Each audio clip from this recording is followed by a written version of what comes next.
Hey folks, welcome back to the shop. We're going to do a little something different this time. Going to do a little bit of bracketry on those Yamaha mufflers. Try to get a nice new shiny tough bracket to hold the mufflers in place. Okay, I'm back working on the old Yamaha there today. Decided that I'm going to make a much more solid mount on these brackets. These Emgo mufflers, they actually come with two ways of mounting them. You can use this little bar, like it's in the Norton here, and use bolts to fasten into that bar.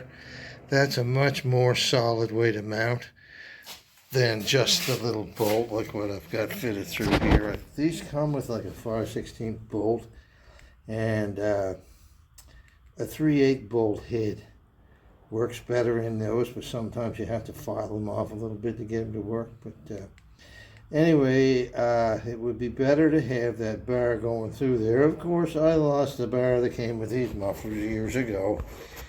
Like I said before on another video, I've had these on here at least 11 years, maybe 15, before I had any issues with that little bolt breaking through the mount. Anyway, I am making up a couple of bars to go in there because, of course, I lost the ones that came with it, or I used them for something else. So that's a piece of steel, 1/4 inch that I've cut out of actually a heavy piece of angle iron. So, anyways, I got a new blade in the saw, and I got this one all cut down to the length I want. I'm just getting ready I want to lock that whole thing off because this little piece won't be any good for much of anything.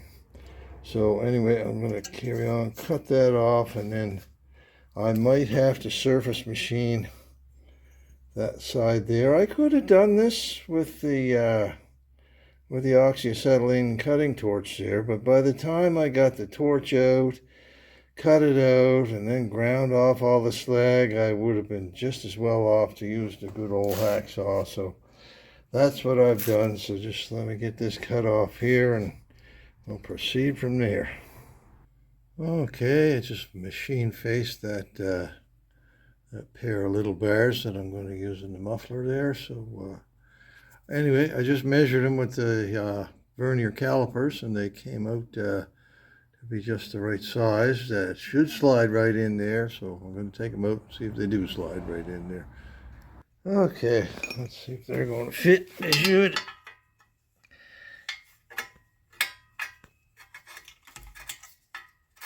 Yep, that slides right in there, just like it was made for it.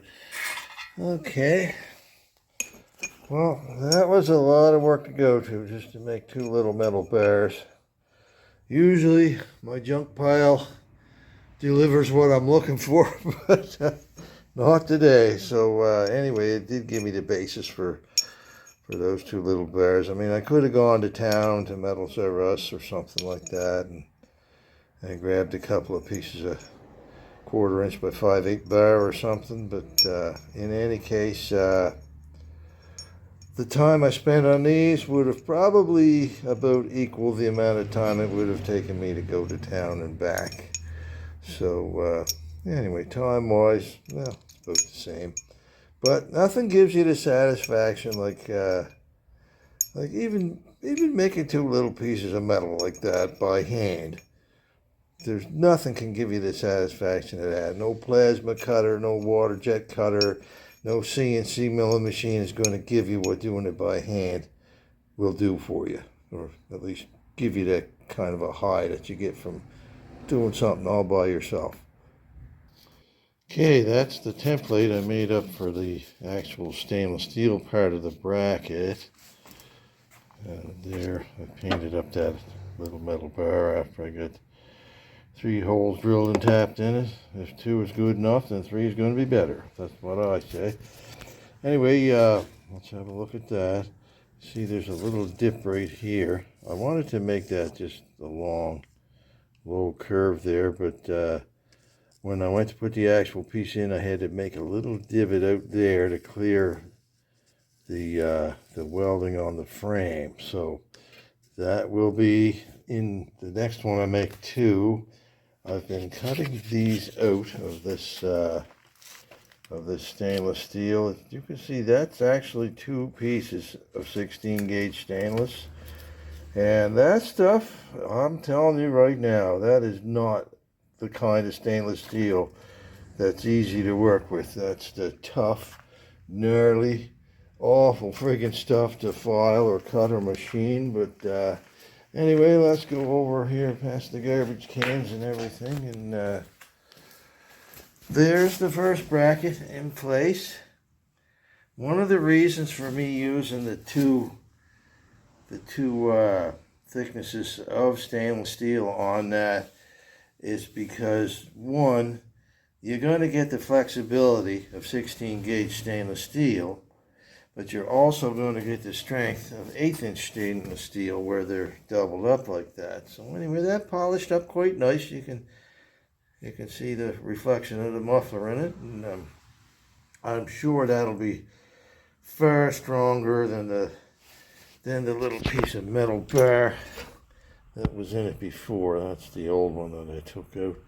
So I'll get going and start cutting out that other one. By the way, I'm using a hacksaw for that. It's got a fine blade, a 32 TPI in it, and it's a new one too, because you don't want to use an old blade cutting that nasty old stainless. So anyway, I'll get on with it.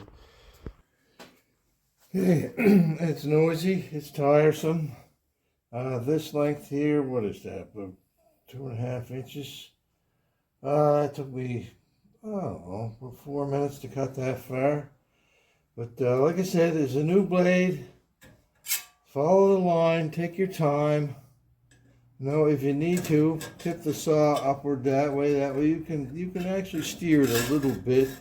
Don't force the blade. That's a mistake a lot of people make when they're using a hacksaw, is to force the blade or using an old dull blade and something that's this nasty to work with. But anyway, let's get on with it. I sure do say anyway a lot, don't I? I'll have to try to stop doing that.